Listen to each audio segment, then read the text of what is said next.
Assalamualaikum warahmatullahi wabarakatuh. Perkenalkan, kami dari kelompok 1 yang beranggotakan Khairul Anam, Diana Saraswati, dan saya sendiri, Triana Rostanti, akan mempresentasikan materi yang berjudul Konsep Dasar Filsafat Pendidikan Islam. Yang poin pertama, pengertian filsafat pendidikan. Secara bahasa, kata filsafat berasal dari bahasa Yunani, yang berarti pilar dan sophia. Pilar berarti cinta, sedangkan sophia berarti kebenaran atau kebaikan. Jadi, kata filsafat berarti cinta akan kebenaran atau kebajikan. Dari pengertian ini dapat disimpulkan bahwa tiap-tiap manusia yang mencintai suatu ilmu atau hikmah, yang dengan ilmu tersebut ia mencari suatu kebenaran secara mendalam dan tanpa batas, maka disebut filsufis. Filsafat merupakan ilmu pertama yang digunakan untuk menemukan suatu kebenaran atau rumusan dari segala ilmu pengetahuan. Secara historis, filsafat menjadi inti dari segala ilmu pengetahuan yang berkembang sejak zaman Yunani kuno sampai modern sekarang ini. Sedangkan secara istilah, filsafat diartikan sebagai suatu kegiatan berpikir secara mendalam dan bebas, agar hakikat dari kebenaran yang dicari dapat ditemukan. Sedangkan filsafat pendidikan sendiri adalah pengetahuan yang menganalisis substansi pelaksanaan pendidikan yang berkaitan dengan tujuan, latar belakang, cara, hasil, dan hakikat ilmu pendidikan yang berkaitan dengan analisis kritis terhadap struktur dan kegunaannya. Pendidikan Islam adalah panduan atau arahan secara dasar secara sadar oleh pendidik terhadap perkembangan jasmani dan rohani peserta didik menuju terbentuknya kepribadian yang utama. Yang poin kedua, pengertian filsafat pendidikan Islam. Menurut Abodinata, berpendapat bahwa pendidikan Islam adalah usaha membimbing, mengarahkan, dan membina peserta didik yang dilakukan secara sadar dan terencana agar terbina suatu kepribadian yang utama sesuai dengan nilai-nilai ajaran Islam. Tujuan tersebut menurutnya dapat dijabarkan pada tingkat yang lebih rendah lagi, menjadi tujuan yang bercorak nasional, institusional, terminal, klasikal, berbidang studi, berpokok ajaran, sampai dengan setiap kali menjelaskan kegiatan mengajar. Sedangkan menurut Profesor Dr. Harun Nasution yang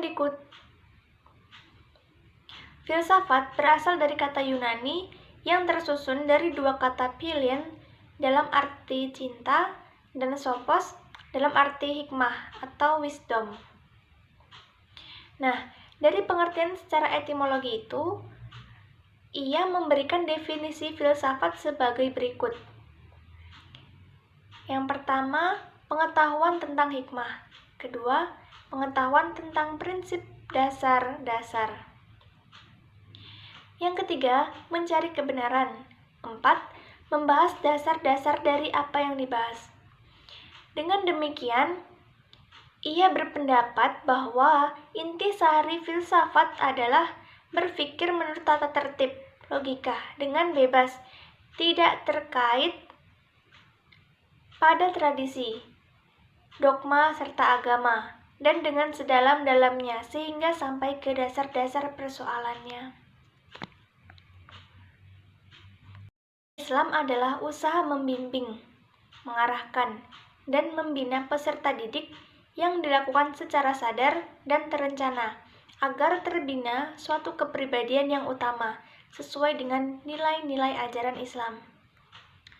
Tujuan tersebut menurutnya dapat dijabarkan pada tingkat yang lebih rendah lagi, menjadi tujuan yang bercorak nasional, institusional, terminal, klasikal, berbidang studi, berpokok ajaran, sampai dengan setiap kali menjelaskan kegiatan mengajar.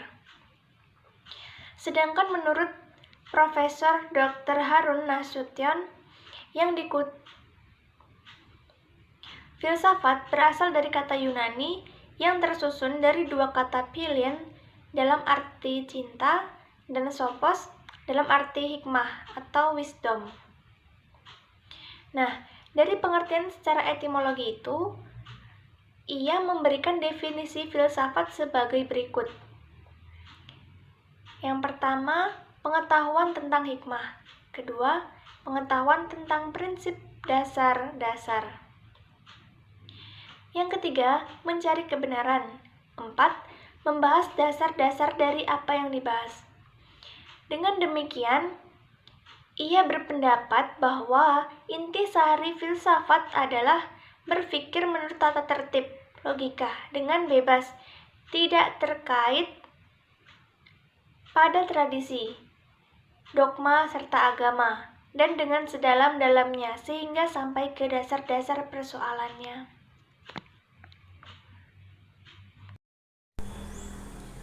Perkenalkan, nama saya Diana Rahmawati. Di sini saya akan melanjutkan pembahasan yang sudah disampaikan oleh teman saya yaitu Riana. Dan di sini saya akan membahas tentang ruang lingkup filsafat pendidikan serta tujuan dari filsafat pendidikan itu sendiri. Setiap ahli memiliki sudut pandang yang berbeda-beda sehingga dapat melihat dan menentukan objek filsafat pendidikan juga terdapat perbedaan. Cakupan atau hal-hal yang menjadi kajian filsafat pendidikan sungguh sangat luas, sehingga sangat sulit mencari titik temu dari pendapat para ahli tersebut. Menurut Gandhi H.W., ruang lingkup filsafat pendidikan esensinya sama dengan filsafat, yaitu ontologi, epistemologi, dan aksiologi pendidikan. Ontologi akan mengulas tentang hakikat pendidikan. Epistemologi akan mempersoalkan mengapa dan bagaimananya pendidikan, serta aksiologi itu mengulas makna keberadaan pendidikan dalam kehidupan, pentingnya pendidikan dalam kehidupan manusia. Kajian terhadap ruang lingkup filsafat pendidikan tersebut pada dasarnya tidak akan meninggalkan kaidah-kaidah dalam filsafat, sehingga tepat melihat hakikatnya, mengapa dan bagaimananya serta makna keberadaan pendidikan dalam pendidikan. Dengan kata lain, ruang lingkup filsafat pendidikan tersebut tepat dikaji berdasarkan sudut pandang ontologi, epistemologi, dan juga aksiologi. Selanjutnya, saya akan membahas tentang tujuan filsafat pendidikan. Tujuan filsafat pendidikan dapat dilihat dari beberapa aliran filsafat pendidikan yang dapat mengembangkan pendidikan itu sendiri. Yang pertama ada idealisme, terus realisme, pragmatisme, humanisme, behaviorisme, dan yang terakhir adalah konstruktivisme. Dari uraian di atas dapat disimpulkan bahwa tujuan filsafat adalah mencari hakikat keberadaan sesuatu, baik dalam logika atau kebenaran berpikir, etika atau berperilaku, maupun metafisika atau hakikat keaslian. Itu yang dapat saya sampaikan, akan disambung penjelasannya oleh teman saya yaitu Anam. Assalamualaikum warahmatullahi wabarakatuh. Saya akan melanjutkan presentasi kelompok 1. Saya akan menjelaskan tentang metode filsafat pendidikan. Metode filsafat pendidikan dibagi menjadi 3 bagian, yakni metode positivisme atau positif, metode fenomenologis, dan metode kritis. Metode positisme merupakan sebuah metode dalam filsafat pendidikan yang pangkal kepala pada suatu yang nyata, faktual, pasti dari apa yang diketahui, semata-mata berdasarkan pengetahuan, pengalaman, dan ilmu yang pasti. Suatu yang maya dikesampingkan. Tokohnya yaitu Auguste Comte, merupakan tokoh sosiologi yang pengaruh dalam metode ini. Kemudian Metode fenomenologis. Fenomenologis berasal dari bahasa Yunani, yaitu dari kata fenomon yang artinya tampak, panen yang artinya menyelibatkan, dan logos yang artinya kata atau ucapan. Secara umum, fenomenologis merupakan kajian terhadap fenomena segala hal yang tampak. Menurut Loren Bagus, fenomenologis dibagi menjadi dua pengertian, yaitu dalam arti sempit dan luas. Dalam arti luas, fenomenologis merupakan ilmu yang mempelajari tentang gejala fenomena yang tampak. Dalam arti sempitnya, fenomenologis merupakan gejala yang menampakkan diri. Selanjutnya, metode kritis merupakan sebuah metode yang digunakan dalam filsafat yang lebih mengutamakan atau menggunakan rasio akal, yang memiliki hubungan timbal balik yang terjadi antara seorang dengan orang lain. Metode ini banyak digunakan karena metode ini bersifat mengungkapkan pendapat. Selanjutnya, metode filsafat pendidikan Islam. Ibnu Khaldun, sebagaimana yang dikutip oleh Warul Walidin, mengungkapkan bahwa sejalan dengan teori belajar makalah dan tarisnya, maka Ibnu Khaldun menampilkan metode pengajar yang diberi nama metode 3 tahap Sabil al-Ismal, Asyar wa al-Bayan, Tashalul, yang hal ini cenderung pada hal yang penstrukturan pengajarannya. Pertama, penyajian global atau Sabil al-Ismal. Pertama-tama guru menyajikan kepada subjek didik hal-hal pokok, problem-problem prinsipil dari setiap materi pembahasan dalam bab-bab dari suatu disiplin atau aspek keterampilan. Keterangan-keterangan diberikan secara global ismal. Kedua, pengembangan asyara wal al-bayan. Guru menyajikan kembali pengetahuan atau keterampilan dalam pokok bahasan itu kepada subjek belajar dalam taraf yang lebih tinggi. Tahap ini dapat disebut dengan tahap pengembangan, sebab di sini materi pelajaran lebih dikonkretkan pula dengan berbagai contoh termasuk keperagaan dan perbandingan-perbandingan sebelumnya. Ketiga, penyimpulan yaitu takhalus. Guru menyajikan sekali lagi pokok bahasan itu, namun terakhir ini secara lebih mendalam dan rinci dalam konteks menyeluruh. Semu masalah dipandang urgen dan sulit serba kabur harus dituntaskan. Selanjutnya, hubungan filsafat pendidikan Islam dan program studi pendidikan agama Islam. Zuhair ini mengatakan bahwa dari segi metodologi ilmiah, ternyata ahli-ahli ilmu pengetahuan dan fisiologi dari kalangan kaum muslimin adalah merupakan perintis-perintisnya. Pola berpikir rasional dalam dunia ilmu pengetahuan berasal dari filosof Islam.